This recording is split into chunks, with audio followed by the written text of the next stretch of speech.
36. BB's at you in Pittsburgh.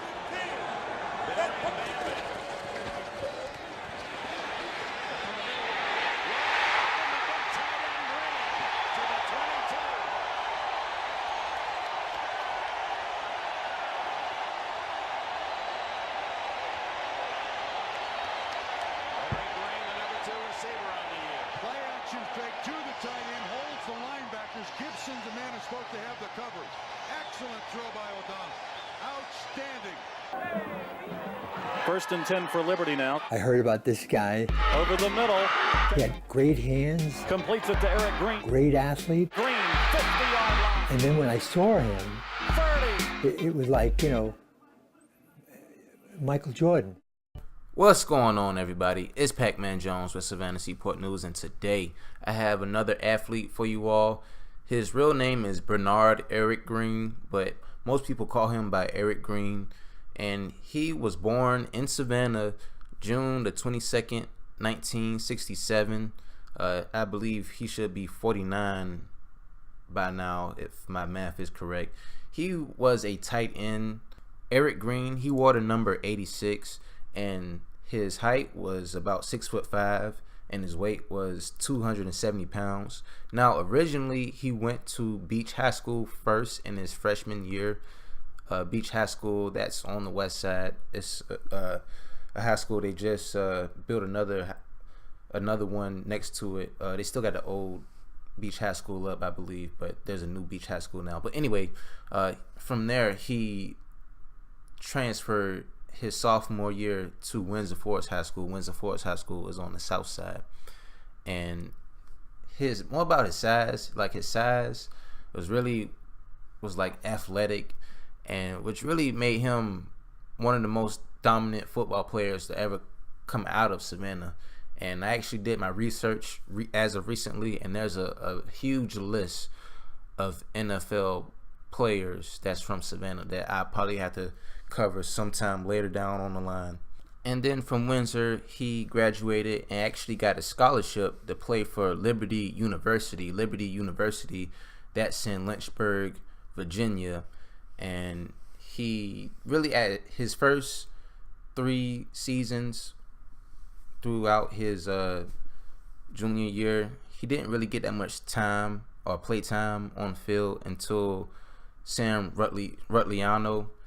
He came as a coach during his senior year of Eric Green playing. And Sam Rutliano was a former Cleveland Browns coach who took over Liberty University at the end of 1988. He first remembered Green at the start of spring practice. The only thing he really knew of Green was that he caught 37 passes in his first 3 years. Now, when they got together, Eric Green playing time increased, and more about his playing time. As a senior, he finished his senior year with 62 receptions, 905 receiving yards, and 10 touchdowns, becoming the first player in the program history to record double-digit touchdowns receptions in a season. And he helped Liberty win its first 6 games of the 1989 season while he was there as a starter. And also, he was selected to play in the Senior Bowl and the Hula Bowl after his senior season. And he was also named a second-team All-American in 1989. And also, Eric Green was Liberty University's first NCAA Division I Associated Press Football All-American. And Liberty University is a Division I school, by the way. And after his college life, he was drafted into the 1990 NFL draft, which he was selected 21st overall by the Pittsburgh Steelers. And when he started with the Pittsburgh Steelers, he missed his first 3 games at the start of his rookie season because of contract holdout. But at the end of his rookie season, he still caught 34 passes with 7 touchdowns and was named the 1990 AFC Rookie of the year and won the Joe Green Award, given to the most outstanding Steeler after that season. And more so about his time with the Pittsburgh Steelers, he had five seasons with the Pittsburgh Steelers, which I'm going to give you some stats out here as well. In his 1990 season with the Pittsburgh Steelers, he was 23. Like I said, he was the tight end with the number 86. And he had 13 games played, but started 6 of those games and recorded 34 receptions, 387 receiving yards, also 7 receiving touchdowns. In his 1991 season, he was 24 with Pittsburgh. He played 11 games and started 11 games and also recorded 41 receptions and 582 receiving yards. And also he got 6 receiving touchdowns. His 1992 season, he actually had 6 games played but started 5 of those. And more about his stats on that one. He had 14 receptions, 154 receiving yards, and 2 receiving touchdowns.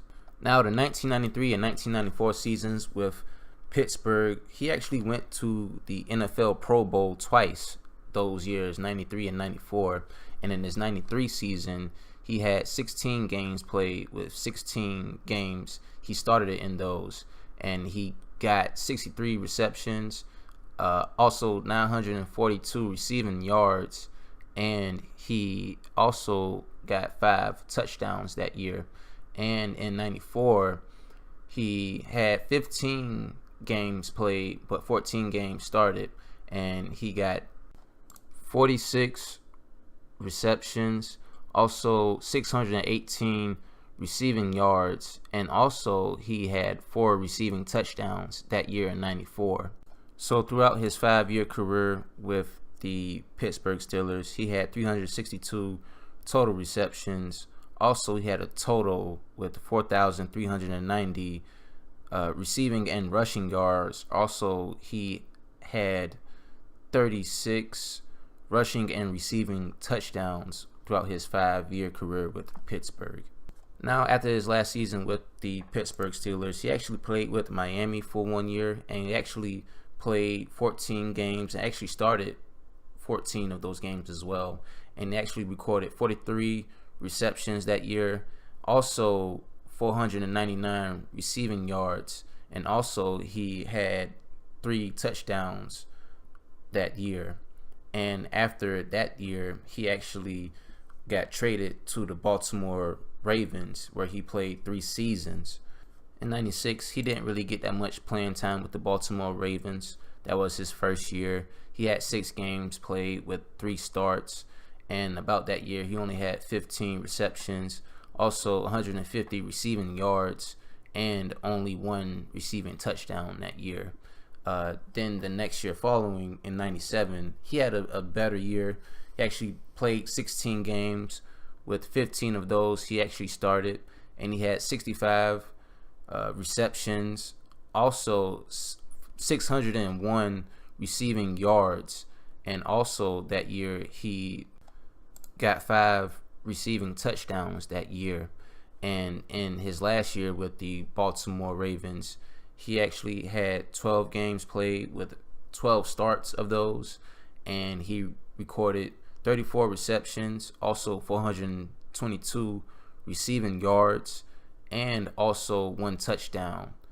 And in his last year in the NFL, in the 1999 season, he played for the New York Jets, and in that season he had 10 games played with only 7 starts, and he only had 7 receptions, also 37 receiving yards, and only 2 touchdowns in his last year with the Jets. And throughout his NFL career, it is estimated that he made $11 million within 10 seasons within the NFL. But a lot of his career was really plagued with injuries. He had 9 knee operations, and one of those knees. I think his left knee had to be replaced. And Green, he also broke his ankle. He injured his shoulder. He even punctured his lung, and he has chronic back pain and numbness down his left side. I mean, NFL, that's a heavy contact sport. You get hit 24/7. And also he sustained several concussions. And I mean, he also received disability benefits from the NFL because he has memory issues. I mean, like I said, man, real contact sport, you get hit up and down. So a lot of those guys that's playing in the NFL, like in the 80s and the 90s, man, a lot of those people really have issues as far as not only just in the body, but in the brain as well. But after the NFL, he worked in the front office for the Orlando Rage for the XFL, and then he coached with the Minnesota Vikings shortly after, and then he also coached with the Frankfurt Galaxy in Europe and also the college in Central Florida. And as of currently, he's been inducted into the Savannah Hall of Fame actually this year in 2016. And also he is a member of the Liberty University Athletic Hall of Fame, and his number 86 jersey has been retired at the school, and he was named the Lawton M. Calhoun Award recipient by the Georgia Savannah Athletic Hall of Fame in 1991. So yeah, definitely he was probably one of the greatest to ever come out of Savannah. Like I said, there's a long list of NFL players that came out of Savannah that I will cover. It got to be throughout the whole year. I can't do it all at once because it's a long list of people, of NFL players that came out of Savannah. But yeah, he really sounded like a guy that really accomplished a lot in the NFL and throughout his life. I know he was describing in one of these videos that growing up he was extremely poor to the point where his family was facing eviction to at a point that the people was really knocking on his door. And as a child, you know, he couldn't really understand that mentally. So I guess that really just pushed him to push harder and succeed and strive for excellence in being athletic and being playing football. So yeah, he sounded like a guy that really accomplished a lot in his life. And I believe he also has a son in which he's teaching him football as well. But that's all for right now. Hopefully you guys enjoyed the video about Bernard Eric Green, the football player from Savannah. And also, if you want me to do another Savannah athlete, let me know who you want me to do next. Feel free to give me a suggestion in the comment box. But that's all for right now. It's Pac-Man Jones with Savannah Seaport News, and I'm out.